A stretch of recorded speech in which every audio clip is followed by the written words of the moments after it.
4η χρονιά στο Καστελόριζο για το 4ο Φεστιβάλ Γρίφων με υπότιτλο «Παιχνίδια επιστήμης».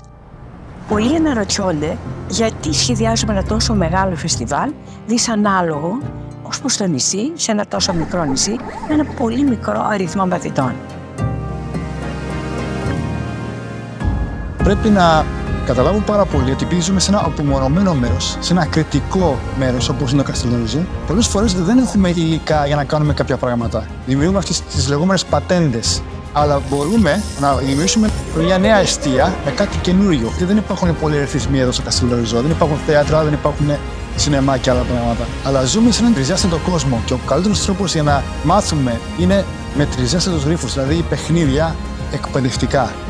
Το Φεστιβάλ Γρίφων είναι ίσως το μοναδικό με αυτή την σύνθεση που υπάρχει στον κόσμο.